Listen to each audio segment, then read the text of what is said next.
Hi friends, welcome back to Pooja Harish YouTube channel. ಎಲ್ಲರೂ ಹೇಗಿದ್ದೀರಾ? ಚೆನ್ನಾಗಿದ್ದೀರಾ ಅಂತ ಭಾವಿಸ್ತೀನಿ. ಅದಕ್ಕೂ ಮುಂಚೆ ನನ್ನ ಚಾನಲ್ಗೆ ಯಾರ್ಯಾರು ಸಬ್ಸ್ಕ್ರೈಬ್ ಮಾಡಿಲ್ಲ ಬೇಗ ಬೇಗ ಸಬ್ಸ್ಕ್ರೈಬ್ ಮಾಡಿ, ಲೈಕ್ ಮಾಡಿ, ಶೇರ್ ಮಾಡಿ, ಕಮೆಂಟ್ ಮಾಡಿ. ಮತ್ತು ಸಬ್ಸ್ಕ್ರೈಬ್ ಮಾಡ್ದೇ ವೀಡಿಯೋಸ್ನ ನೋಡಬೇಡಿ, ಸ್ಕಿಪ್ ಮಾಡಿ ಕೂಡ ನೋಡಬೇಡಿ. ಕೊನೆವರೆಗೂ ನೋಡಿ ಪೂಜಾ ಹರೀಶ್ ಚಾನಲ್ಗೆ ಸಪೋರ್ಟ್ ಮಾಡಿ. ಇವತ್ತು ನಾವು ಅಂದರೆ ಭಾನುವಾರ ಒಂದು ಮಿನಿ ಟ್ರಿಪ್ ಥರ ಒಂದು 3 ಪ್ಲೇಸ್ಗೆ ಹೋಗಿದ್ವಿ. ಅದು ನೀಟಾಗಿ ವಿಡಿಯೋ ಅಷ್ಟು ಮಾಡಿಲ್ಲ, ಎಷ್ಟು ವಿಡಿಯೋ ಮಾಡಿದ್ದೀನಿ ಅಷ್ಟನ್ನು ಮಾತ್ರ ವಿಡಿಯೋ ಮಾಡಿ ಹಾಕಿದ್ದೀನಿ, ಒಂದು ಪುಟ್ಟ ವಿಡಿಯೋ ಥರ. ಕೊನೆವರೆಗೂ ನೋಡಿ ಹೇಗಿದೆ ಅಂತ ಕಮೆಂಟ್ ಬಾಕ್ಸಲ್ಲಿ ತಿಳಿಸಿ, ಕಮೆಂಟ್ ಮಾಡೋದನ್ನು ಮರಿಬೇಡಿ.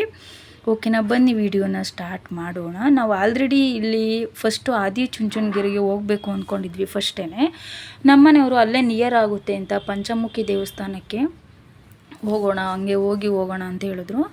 ಅದಕ್ಕೋಸ್ಕರ ನಾನು ಫಸ್ಟು ಈ ದೇವಸ್ಥಾನಕ್ಕೆ ಬಂದಿದ್ದು. ನಮ್ಮನೆಯವ್ರು ಬಂದಿದ್ದರು, ಆದರೆ ನಾನು ಫಸ್ಟು ಬಂದಿದ್ದು. ನಮ್ಮ ಜೊತೆ ನಮ್ಮನೆಯವ್ರ ಫ್ರೆಂಡು ಅವ್ರ ವೈಫು ಕೂಡ ಬಂದಿರು. 4 ಜನ ಹೋಗಿದ್ವಿ. ಒಳಗಡೆನೂ ಕೂಡ ಬಂದ್ವಿ.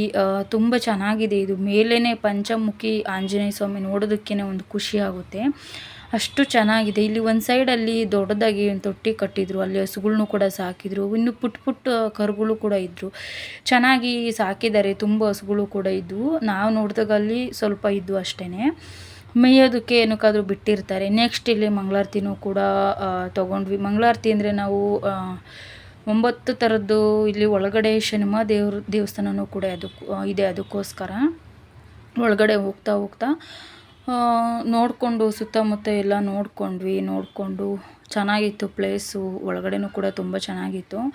ಇತ್ತೀಚಿನ ದಿನಗಳಲ್ಲಿ ಎಲ್ಲ ದೇವಸ್ಥಾನದಲ್ಲಿ ಅಂದರೆ ಚಿಕ್ಕ ದೇವಸ್ಥಾನದಲ್ಲಿ ಕೂಡ ಇವಾಗ ಫೋನು ಏನು ವಿಡಿಯೋ ಮಾಡೋದಕ್ಕೆ ಬಿಡೋದಿಲ್ಲ, ಫೋಟೋನು ತೆಗಿಯೋದಕ್ಕೆ ಬಿಡೋದಿಲ್ಲ. ಅವರೆಲ್ಲಾದರೂ ಆ ಸೈಡ್ ಈ ಸೈಡ್ ಹೋದಾಗ ವಿಡಿಯೋ ಮಾಡ್ಕೋಬೇಕು ಮತ್ತು ಫೋಟೋಗಳು ತಗೋಬೇಕು. ನೆಕ್ಸ್ಟ್ ನಾವಿಲ್ಲಿ 9 ಥರದ್ದು ಧಾನ್ಯಗಳು ಬರುತ್ತೆ, ಅದನ್ನು ತೊಗೊಂಡಿದ್ವಿ. ಇಲ್ಲಿ ಬುಧ, ಗುರು, ಶುಕ್ರ, ಶನಿ, ಮಂಗಳ 9 ಗ್ರಹಗಳಿಗೆ ಅದರದೇ ಆದಂತಹ ಧಾನ್ಯಗಳನ್ನ ಅವರೇ ಅಲ್ಲಿ ಸೈಡಲ್ಲಿ ಬರೆದಿರ್ತಾರೆ.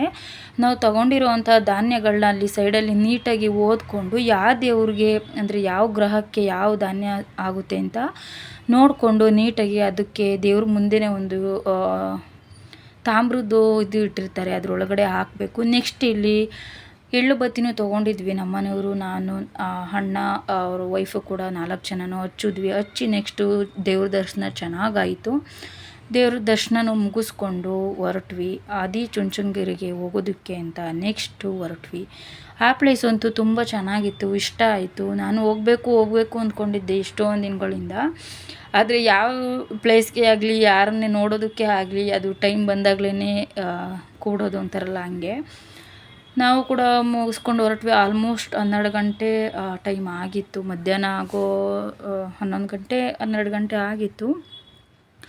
ನೆಕ್ಸ್ಟು ಇವ್ರದ್ದು ಕೂಡ ನಮ್ಮ ಜೊತೆ ಬಂದಿದ್ರಲ್ವ ಅಣ್ಣ, ಅವ್ರದ್ದು ಕೂಡ ಮನೆ ದೇವರು, ವೈಫ್ದು ಮನೆ ದೇವರು ಅಂತ. ಅವ್ರದ್ದು ಏನೋ ಹರಕೆ ಇತ್ತು ಗಂಗಮ್ಮ ತಾಯಿಗೆ ಅಂತ, ಅವರು ಕೂಡ ತೀರಿಸೋದಕ್ಕೆ ಅಂತ.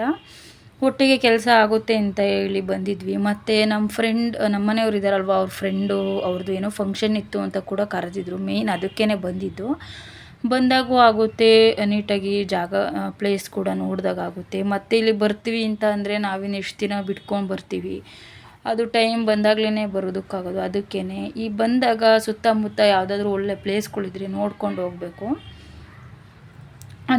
ನಾವು ಹೋಗಿ 4-5 ದಿನ, ಒಂದು ವಾರ ಹಿಂದೆ ಇಲ್ಲೇನೋ ಜಾತ್ರೆ ಆಗಿತ್ತಂತೆ, ಅದಕ್ಕೋಸ್ಕರ ಸ್ವಲ್ಪ ಜನನೂ ಕೂಡ ಜಾಸ್ತಿ ಇದ್ದರು. ಮತ್ತು ಭಾನುವಾರ ನಾನ್ ವೆಜ್ ಕೂಡ ತುಂಬ ಇರುತ್ತಂತೆ ಇಲ್ಲಿ. ಆದರೆ ತುಂಬ ಜನ ಸೈಡಲ್ಲೆಲ್ಲ ಕನ್ವೆನ್ಷನ್ ಹಾಲ್ಗಳಿರ್ತಾವಲ್ವ, ಅಲ್ಲೆಲ್ಲ ತುಂಬ ಮಾಡ್ತಿದ್ರು.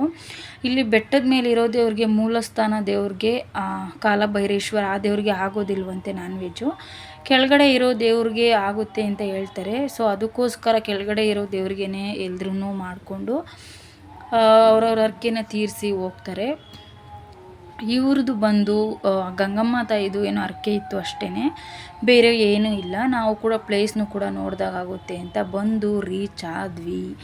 ಇಲ್ಲಿ ಡೈರೆಕ್ಟಾಗಿ ಗಾಡಿನೇ ಒಳಗಡೆ ಹೋಗುತ್ತೆ. ಆದರೆ ಗಾಡೀಲಿ ಹೋಗೋದಕ್ಕಿಂತ ಆರಾಮಾಗಿ ಮೆಟ್ಲತ್ಕೊಂಡು ಹೋಗೋದು ನಮಗೂ ಕೂಡ ಒಳ್ಳೇದಲ್ವಾ. ಅದಕ್ಕೋಸ್ಕರ ಯಾವಾಗ ಡೈಲಿ ನಡೆಯೋದಿಲ್ಲ ಅಲ್ವಾ, ಬಂದಾಗಲಾದರೂ ನೀಟಾಗಿ ಮೆಟ್ಲತ್ಕೊಂಡು ಹೋಗಿ ದರ್ಶನ ಮಾಡಿದ್ರೆ ಮನಸ್ಸಿಗೂ ಕೂಡ ಸಮಾಧಾನ ಇರುತ್ತೆ ಅಂತ ನಾವು ಸೈಡಲ್ಲಿ ಗಾಡಿ ಪಾರ್ಕಿಂಗ್ ಹಾಕಿ ಎಲ್ರೂ ಬಂದು ಹತ್ತಿದ್ವಿ. ನಾನು ಸ್ವಲ್ಪ ಬೇಗನೆ ಹತ್ತಿದೆ, ಅವ್ರು ಸ್ವಲ್ಪ ನಿಧಾನಕ್ಕೆ ಹತ್ತುತ್ತಿದ್ರು. ನಮ್ಮ ಮನೆಯವರು ಫಸ್ಟೇ ಹೋಗಿ ಮೇಲ್ಗಡೆ ಹತ್ಕೊಂಡು ನಿಂತಿದ್ರು, ವಿಡಿಯೋ ಮಾಡ್ತೀನಿ ಅಂತ ಮಾಡ್ತಿದ್ರು. ನಾವು ಹತ್ಕೊಂಡು ಬಂದ್ವಿ.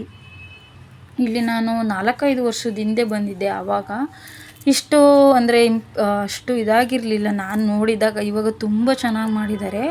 ಸುತ್ತ ಎಲ್ಲ ಆ ಸೈಡು ಮೇಲ್ಗಡೆ ಹೋದಾಗ ಅಲ್ಲಿ ಕಾಂಪೌಂಡ್ ಅಷ್ಟೆಲ್ಲ ಇದು ಮಾಡಿರಲಿಲ್ಲ.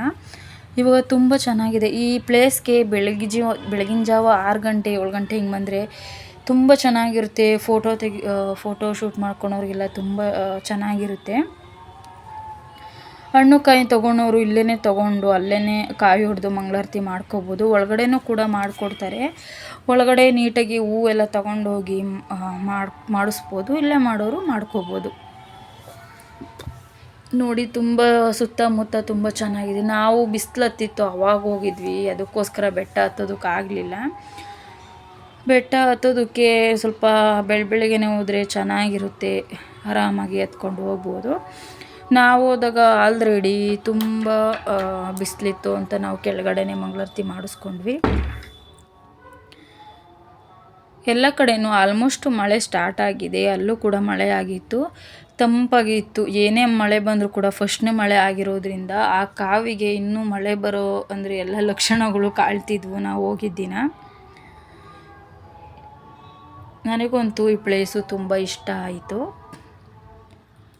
ಇಲ್ಲಿ ಈವ್ನಿಂಗ್ ಅಂದರೆ 4-5 ಗಂಟೆ ಟೈಮಲ್ಲಿ ಸಂಜೆ ಪೂಜೆ ಆಗಬೇಕಾದ್ರೆ ಶ್ವಾನಗಳು ಅಂದರೆ 2 ನಾಯಿ ಅಂದರೆ ದೊಡ್ಡದು ಶ್ವಾನಗಳನ್ನ ಸಾಕಿದ್ದಾರೆ. ಅಲ್ಲಿ ಏನೋ ಒಂದು ಕತೆ ಇರುತ್ತೆ. ಕರೆಕ್ಟ್ ಪೂಜೆ ಆಗೋ ಟೈಮ್ಗೆ ಅಲ್ಲಿ 2 ಶ್ವಾನಗಳ್ನೂ ಕೂಡ ಕರ್ಕೊಂಡು ಬರ್ತಾರೆ. ಅಲ್ಲಿ ಇರುವಂಥ ಸ್ವಾಮೀಜಿಗಳ ಜೊತೆನೇ ಬರ್ತವೆ. ತುಂಬ ಹೈಟ್ ಇದೆ. ಕಪ್ಪು ನಾಯಿ ಮರಿಗಳು ಅಂದರೆ ದೊಡ್ಡದೇನೆ, ತುಂಬ ಚೆನ್ನಾಗಿದೆ. ನಾನು ನೋಡಿದಾಗ ನಾವು ಬಂದಾಗ ಬೇರೆ ಸ್ವಾಮೀಜಿಗಳಿದ್ದರು, ಇವಾಗ ಯಾರೋ ಬೇರೆಯವ್ರು ಚೇಂಜ್ ಆಗಿದ್ದಾರೆ ಅಂತ ಅಂದರು. ತುಂಬ ಚೆನ್ನಾಗಿ ಪೂಜೆ ಟೈಮಲ್ಲಿ ಬರಬೇಕು, ಇನ್ನೂ ಕೂಡ ತುಂಬ ಖುಷಿಯಾಗುತ್ತೆ, ಅಷ್ಟು ಚೆನ್ನಾಗಿರುತ್ತೆ. ನಾವು ಗಂಗಮ್ಮ ತಾಯಿಗೆ ಹರಕೆನೆಲ್ಲ ಅಂದರೆ ಮಾಡೋದಕ್ಕೆ ಅಂತ ಬಂದ್ವಿ. ಎಲ್ಲ ಪೂಜೆ ಎಲ್ಲ ಮಾಡಿಕೊಂಡು ಅಲ್ಲೂ ಕೂಡ ಅಂದರೆ ಎಲ್ಲರನ್ನೂ ಬಿಡೋದಿಲ್ಲ. ಯಾರ್ದು ಹರಕೆ ಇರುತ್ತೆ ಅವ್ರು ಮಾತ್ರ ಗೇಟ್ ಲಾಕ್ ಮಾಡಿರ್ತಾರೆ. ಎಲ್ಲ ಮುಗಿಸ್ಕೊಂಡು ಬಂದ್ವಿ. ಅಷ್ಟರಲ್ಲಿ ಊಟನೂ ಕೂಡ ದೇವ್ರ ಪ್ರಸಾದ ಸಿಕ್ತು. ದೇವ್ರ ಪ್ರಸಾದ ಊಟ ಮಾಡಿಕೊಂಡು ಬಂದ್ವಿ. ಪಾಯಸ, ಮಜ್ಜಿಗೆ ಎಲ್ಲ ಕೊಡ್ತಾರೆ. ಬಟ್ ನಾವು ಲೇಟಾಗಿ ಹೋಗಿದ್ರಿಂದ ನಮಗೆ ಅನ್ನ ಸಾಂಬಾರು ಸಿಕ್ಕಿತ್ತು. ಯಾವುದಾದ್ರೇನು ದೇವ್ರ ಪ್ರಸಾದ ಅಲ್ವಾ, ಊಟ ಮಾಡಿಕೊಂಡು ಹೊರಟ್ವಿ ಯಡಿಯೂರಿಗೆ ಹೋಗೋದಕ್ಕೆ ಅಂತ ಹೊರಟ್ವಿ. ಆಲ್ಮೋಸ್ಟ್ 3-4 ಗಂಟೆ ಆಗಿತ್ತು, ಸಂಜೆನೇ ಆಗಿತ್ತು, ಈವ್ನಿಂಗ್ ಆಗಿತ್ತು. ಸೊ ಅದಕ್ಕೋಸ್ಕರ ನಿಧಾನವಾಗೇ 3 ಪ್ಲೇಸ್ ಅಲ್ವಾ, ಆರಾಮಾಗಿ ನಿಧಾನವಾಗೇ ನೋಡೋಣ ಅಂತ ಸಂಜೆ ಹೊರಟ್ವಿ. ಊಟ ಮಾಡ್ಕೊಂಡು ಹೋಗೋ ಅಷ್ಟರಲ್ಲಿ 4-5 ಗಂಟೆ ಆಯಿತು. ಯಡಿಯೂರಿಗೂ ಕೂಡ ರೀಚ್ ಆದ್ವಿ. ಇಲ್ಲಿ ಅಂದರೆ ತುಂಬ ಇವಾಗ ನಮ್ಮ ಸೈಡು ಅಂತಲ್ಲ, ಎಮ್ಮೆಗಳು ಅಷ್ಟು ಕಡಿಮೆ ಮಾಡಿದ್ದಾರೆ ಸಾಕೋದನ್ನು. ಊರಲ್ಲಿ 1 ಮನೆ ಇಲ್ಲ 2 ಮನೆಯಲ್ಲಿ ಇರುತ್ತೆ. ಇಲ್ಲಿ ತುಂಬ ಜನ ಅಂದರೆ ತುಂಬ ಸಾಕಿದ್ದಾರೆ ಈ ಸೈಡು.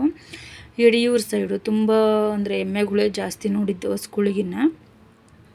ಬಂದ್ವಿ, ನಾವು ಕೂಡ ರೀಚ್ ಆದ್ವಿ. ಜನನೇ ಇರಲಿಲ್ಲ, ಫುಲ್ಲು ಫ್ರೀ ಅಂದರೆ ಫುಲ್ಲು ಫ್ರೀಯಾಗಿತ್ತು. ಆರಾಮಾಗಿ ನಿಧಾನವಾಗಿ ನೋಡಿಕೊಂಡು ಫ್ರೀಯಾಗಿಯೇ ಬಂದ್ವಿ. ಇದೇ ರೋಡಲ್ಲೇ ಯಡಿಯೂರಿಗೆ ಹೋಗೋ ರೋಡಲ್ಲೇ ಒಂದು ಡ್ಯಾಮ್ ಇದೆ ಅಂದರು. ಆ ಡ್ಯಾಮು 6 ಗಂಟೆ ಒಳಗಡೆ ಕ್ಲೋಸ್ ಆಗಿರುತ್ತೆ ಅಂದರು. ಅದಕ್ಕೋಸ್ಕರ ಅಲ್ಲಿ ಹೋಗಲಿಲ್ಲ. ಇಲ್ಲೇ ದರ್ಶನ ಆಯಿತು ಚೆನ್ನಾಗಿ. ಯಡಿಯೂರು ಸಿದ್ದೇಶ್ವರ ಸ್ವಾಮಿದು ದರ್ಶನ ಎಲ್ಲ ಮುಗಿಸ್ಕೊಂಡು ರಿಟರ್ನು ಬ್ಯಾಂಗ್ಳೂರಿಗೆ ನಾವು ಹೊರಟ್ವಿ. ಅವರನ್ನು ಕೂಡ ಮನೆಗೆ ಬಿಟ್ಟು ನಾವು ಕೂಡ ಹೊರಟ್ವಿ. ಇದೇ ಇವತ್ತಿನ ಪುಟ್ಟ ವಿಡಿಯೋ. ನೋಡಿದ್ದಕ್ಕೆ ತುಂಬ ಧನ್ಯವಾದಗಳು ಫ್ರೆಂಡ್ಸ್. Thank you.